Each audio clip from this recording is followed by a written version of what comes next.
Hello and welcome to my very special unboxing video of this.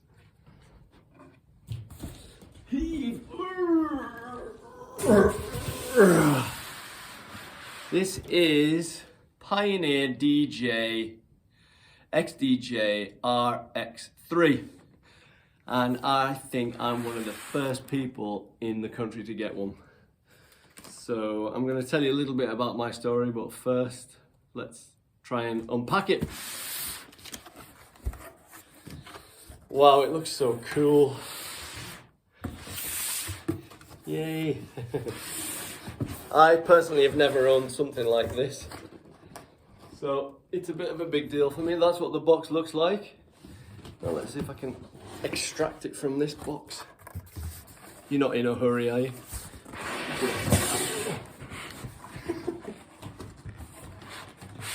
I'm sure this video is going to run at least 10 minutes.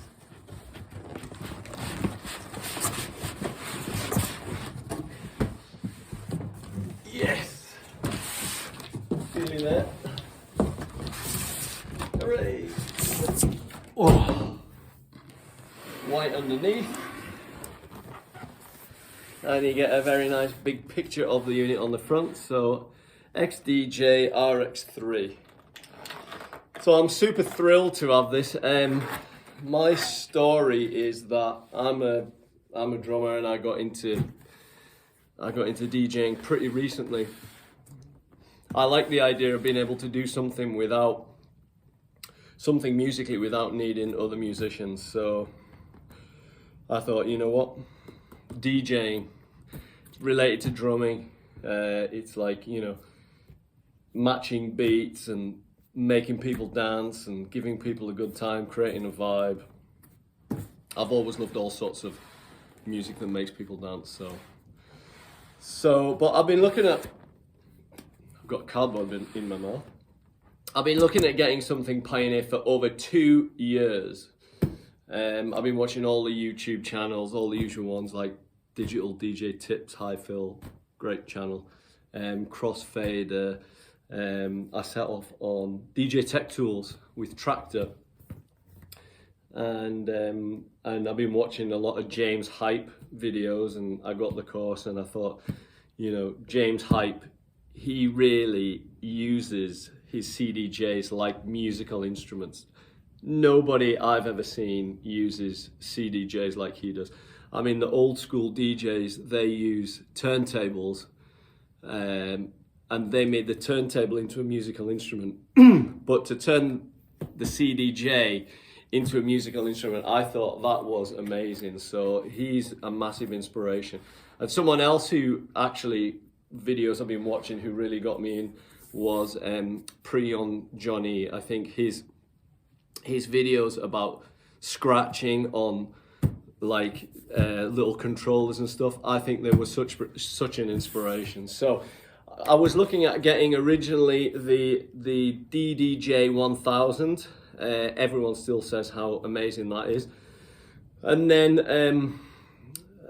I was looking at getting the XDJ XZ, and everyone just kept saying, oh, they're going to update it, there's going to be something else, and other people are saying it's just, you know, the most amazing thing. And it got to the point where I went to West End DJ in London about a month ago, and I got talking to them, and they said, look, you know, we know for a fact there's no immediate plan to upgrade the XZ. So I thought, right, that's it, I'm just gonna go for it. So I put down my money, and they said, you know, there's a waiting list, there's 60 people got them on back order. This was, I think, like it was September, October. You should get it before the end of 2021. I thought, fine, let's just end the not doing it, and, you know, put some money down and do it. So I put my money down, and then I know I was going up the list, like they were getting shipped, and then, but they told me the day that I did that they were planning to update the RX2. And I'd seen, obviously, the CDJ 3000, I'd seen how it's got such better interface, better screen. It's got a higher spec chip in it. It's more up to date. And then at the same time, I'm hearing people saying, you know, the XDJ is kind of old technology. The XZ is old technology. I thought, you know, and I just fancied the idea of having full-size jog wheels, full-size mixer, you know, the real experience, so that if ever I was going to get into a nightclub, which I don't know, you know, it's like, I suppose you've got to dream big, don't you? But you might as well, you know, aim big, otherwise nothing's going to happen. I thought, well, you know, it'd be nice to know how to use that stuff. So I planned to do that, and then this one came out, and I saw the videos, and I saw people's confidence in it, and I thought, you know what, this is more up-to-date technology. Even though it's got smaller jog wheels, it's got smaller, it's only got 2 channels, you know, maybe the sample rate isn't as high as on other things. I think it's 44.1 hertz or something like that. Megahertz. It's like, you know, maybe I should just go for this, because being realistic, if I'm going to start playing gigs as a DJ, they're going to be local gigs. They're probably going to be weddings. They're probably going to be, you know, not in big nightclubs in the cities. If I'm going to try and make a buck or two at something that's kind of a fun thing, a hobby, it's going to be locally, and there's not that many huge nightclubs around here where I live, which is the Lake District in Cumbria in northern England. So I thought, you know what, if I get a smaller unit, if I get a smaller unit, and I've only heard rave things about the RX2 from any review that I've read or anything, and people that have used it, because it is mobile, because it is easy to carry around. It's significantly smaller than the XZ, and of course, you know, it's up to the minute. So I thought, you know what, I'm going to be the first one on the phone to West End DJ tomorrow, the first day of release, to say I want to change my order, because I know there's like 60 other people in the queue waiting for the XZ. So I thought, right, okay, I'm gonna get on the phone first thing, and probably I'm gonna be in a queue of people for about an hour and 20 minutes before I get through, because it's gonna be pandemonium. Everyone's gonna want this because it's like the CDJ 3000. So I called up and I got straight through, and all I can say is great things about them. I've never had such great service from anywhere. When I'm buying something, I was really treated like a VIP. So thank you to Barrett at West End DJ in London, and actually all the guys that I spoke to in there. They were really knowledgeable. They knew things that I did not find on any YouTube video. So I recommend them. So thank you guys. So anyway, so this is it. So now we get to take it out of its box. I still can't believe it's here. So this is the box. Let's get it open. It's telling me what to do it's giving me all instructions, I think. Basically open the box and take it out. Right, okay, so it says lift it up from the back. So what do you get in the box? You get some power leads, more power leads, and a USB lead. Some necessary polystyrene. So now I have to try and lift it up.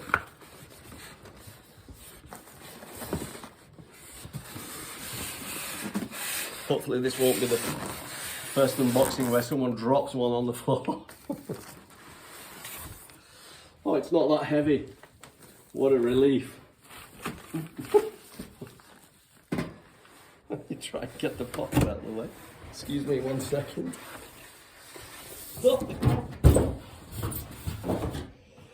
Here we go. Oops. Wow. Actually, I'll just adjust my camera so you can see a bit better.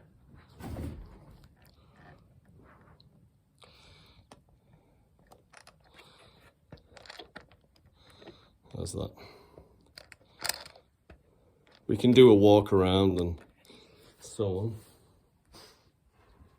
So yeah, so if you're thinking about getting this unit and you're on the waiting list for the XDJ XZ like I was, all I can tell you is that I think it's the sensible thing to do.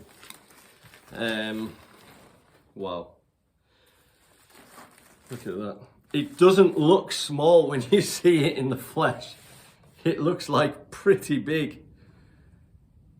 Like I'm used to I have a Tractor S4 Mark II, and the jog wheels on that are actually significantly smaller than this.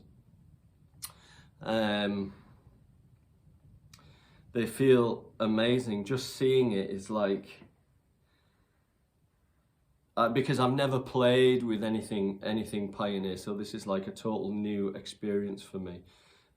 My record box, my library isn't yet on record box. I've not even downloaded it.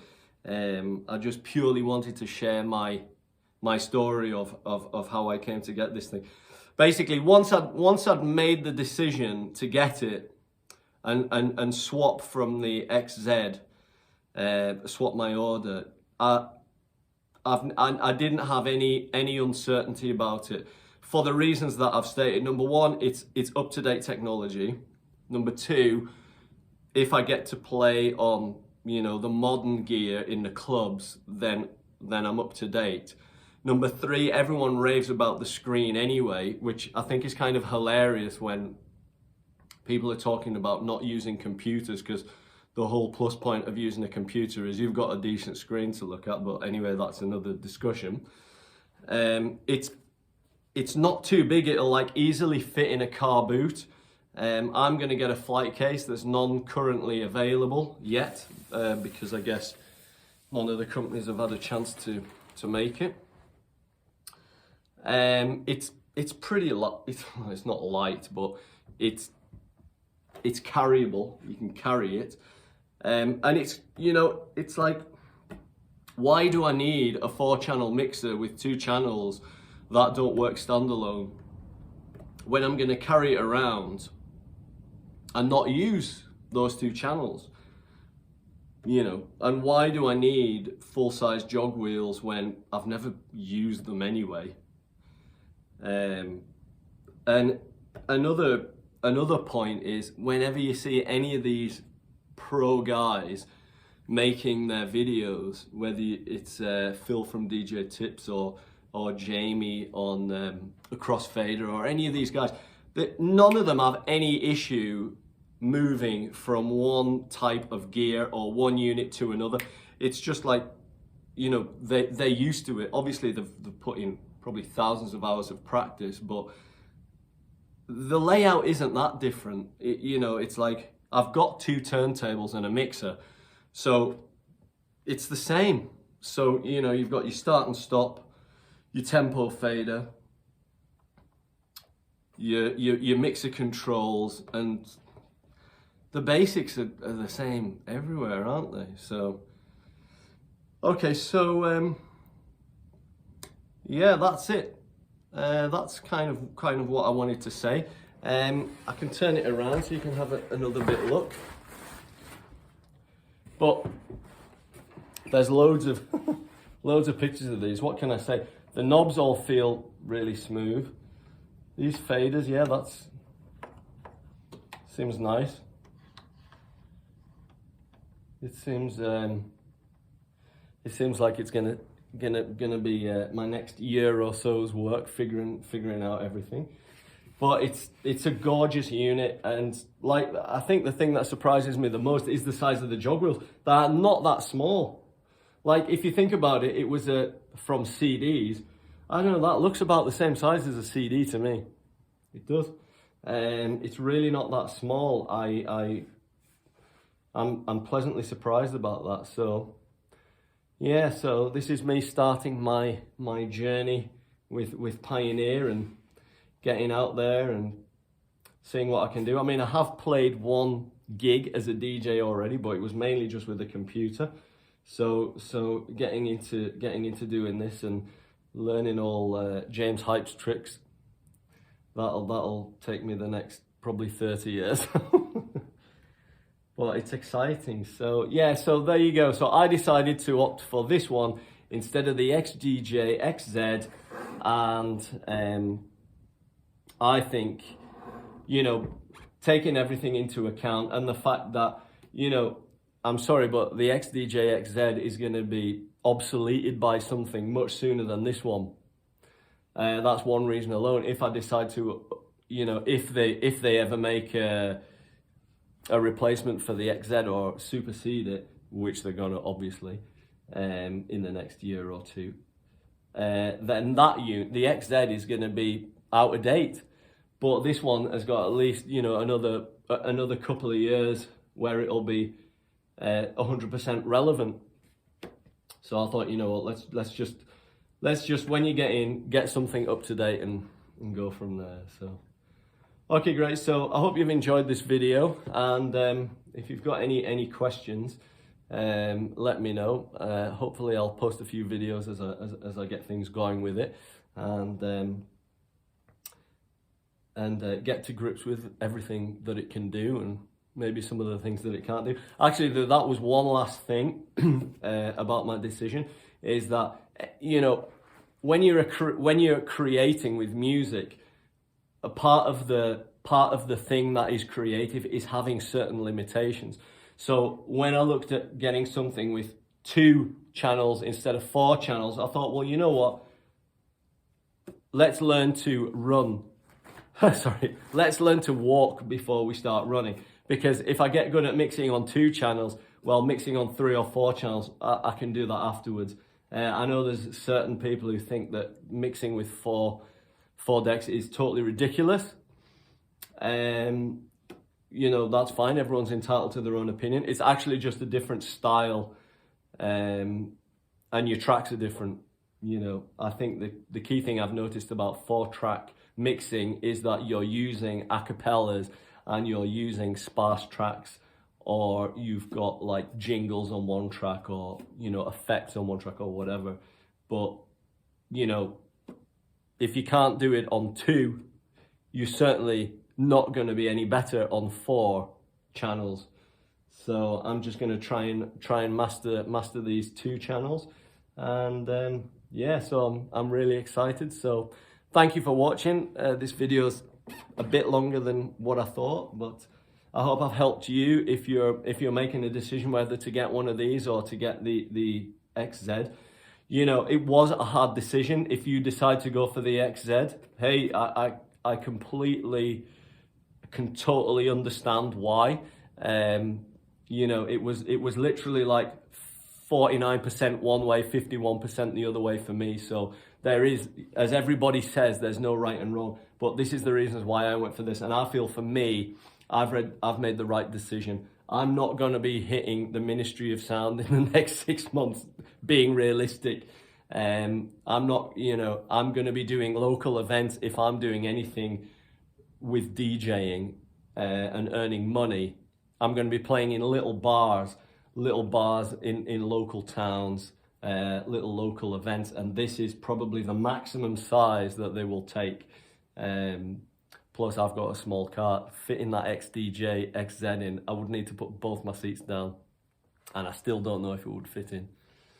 So anyway, it's been fun chatting, and I wish you all the best, and yeah, let me know what you think. Any comments, stick them down below. Cheers.